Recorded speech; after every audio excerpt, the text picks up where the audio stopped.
പ്രിയപ്പെട്ടവരെ നോക്കൂ, ഏറെ സന്തോഷത്തിലും അതിലേറെ അഭിമാനത്തിലുമാണ് പ്രിയപ്പെട്ടവരെ ഞാൻ ഈ വീഡിയോ ചെയ്യുന്നത്. കാരണം എൻ്റെ ഗുരുനാഥൻ ഇന്ന് കേരളക്കരയാകെ ചർച്ച ചെയ്യപ്പെടുകയാണ്. എന്തിനാണ് ചർച്ച ചെയ്യുന്നത്? അദ്ദേഹം 2.5 ലക്ഷം രൂപയാണ് പെൻഷൻ വാങ്ങുന്നത്. ഞാനും അതേപോലെ പെൻഷൻ ആയിട്ടില്ല, പെൻഷൻ വാങ്ങും റിട്ടയർ ആയതിനു ശേഷം. അതുകൊണ്ട് ഞാൻ പറയുകയാണ് പ്രിയപ്പെട്ടവരെ, പാവപ്പെട്ടവർ ഇനി ഈ ലോകത്ത് ജീവിക്കണ്ട, ഈ കേരളത്തിൽ ഇനി പാവപ്പെട്ടവരില്ല. അത് ഞാൻ നിങ്ങളെ ഓർമ്മപ്പെടുത്തുകയാണ്. നോക്കൂ, എൻ്റെ കുളി ഗ്ലാസ് നോക്കൂ, ഇതാ പോലീസിൻ്റെ കുളി ഗ്ലാസ് നോക്കൂ, ഇത് നോക്കൂ, 10 പവൻ്റെ മാല, ഇതാ ഇത് നോക്കൂ, സോറി ഇത് ആരും ബാഗിട്ട് ഒടിച്ച ഇതല്ലാതെ, ഇതാ നോക്കൂ, ഐ വാച്ച്, എല്ലാം ഉണ്ട്. ധനികരാണ് ഞങ്ങൾ. അതെ, ഉന്നത കുലജാതർ മാത്രം ഇനി ഈ ലോകത്ത് മതി. അതേപോലെ തന്നെ ഞങ്ങളുടെ മാത്രം സ്വത്താണ് ഈ പെട്രോൾ പമ്പുകൾ.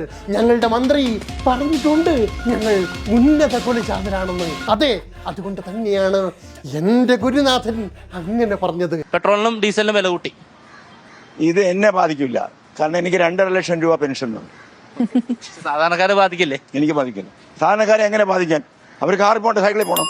അപ്പൊ ഈ പെട്രോളിന്റെ പോകാൻ യോഗ്യത ഉള്ളവൻ എന്നെ പോലെ ഉണ്ടാക്കിയെടുക്കും. പക്ഷെ വേറെ കാര്യമില്ലേ, പെട്രോളിന്റെ വില കൂടി എന്ന് പറഞ്ഞാൽ അത് സാധാരണ വില കൂട്ടില്ലേ? It's not going to affect anything. സാധാരണ വില കൂട്ടി ഇല്ല ഇല്ല, എല്ലാം കൂടും. കൂടാതിരിക്കാൻ നോക്കില്ല. പെട്രോള് കുറഞ്ഞുകൊണ്ട് വരികയാണ്, അതിന്റെ നിക്ഷേപം കുറഞ്ഞുകൊണ്ട് വരികയാണ്. അപ്പോൾ നമ്മൾ ഊറ്റിയെടുത്താണ് കൊടുക്കുന്നത്. കുറെ കഴിയുമ്പോൾ പെട്രോൾ ഉണ്ടാകത്തില്ല. അതുകൊണ്ട് there is a requirement of putting a brake to it. അതിനൊരു തടയിടേണ്ട ആവശ്യമാണ്. I support that.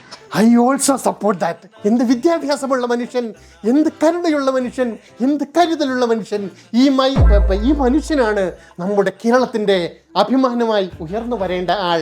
ഈ പാവപ്പെട്ട മാന്യനാണ് എൻ്റെ ഗുരുനാഥൻ. ഇന്ന് ഇദ്ദേഹത്തിൻ്റെ വീഡിയോ വന്നത് മുതൽ ഒരുപാട് പേർ കമൻറ്റ് ബോക്സുകളിൽ അദ്ദേഹത്തിന് വേണ്ടി പ്രാർത്ഥനകൾ നടത്തുകയാണ്. പ്രിയപ്പെട്ടവരെ, നിങ്ങൾക്കറിയോ എന്താണെന്നറിയോ എല്ലാവരുടെയും പ്രാർത്ഥന? എത്രയും പെട്ടെന്ന് ദൈവസന്നിധിയിലേക്ക് എത്തിച്ചേരാൻ എൻ്റെ ഗുരുനാഥന് പറ്റട്ടെ എന്നായിരുന്നു ആ പ്രാർത്ഥന. കണ്ടു കഴിഞ്ഞപ്പോൾ എനിക്ക് കണ്ണും മൂക്കും വായുമല്ല, അവൻ്റെ കണ്ണ് നിറഞ്ഞു പോയി പ്രിയപ്പെട്ടവരെ.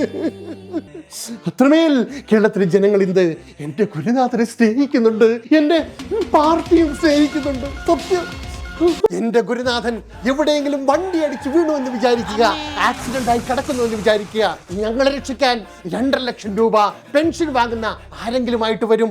ഒരൊറ്റ സൈക്കിളുകാരനും ഒരൊറ്റ സാധാരണക്കാരനും എൻ്റെ ഗുരുനാഥനെ തൊട്ടുപോകരുത്. ഇനി ചോര വാർന്ന് മരിച്ചാലും ശരി, 2.5 ലക്ഷം പെൻഷൻ വാങ്ങുന്നുവെന്ന് നിങ്ങൾ പെൻഷൻ ബുക്ക് ഞങ്ങളെ കാണിച്ചിട്ട് വേണം എൻ്റെ ഗുരുനാഥനെ പൊക്കിയിട്ട് ഹോസ്പിറ്റലിലേക്ക് കൊണ്ടുപോകാൻ. നമ്മളോട് ആ കളി പണക്കാരെ ബഹുമാനിക്കാൻ പഠിക്കണോ പ്യാവങ്ങൾ, ബ്ലഡി പ്യുവർ ഇന്ത്യൻസ്.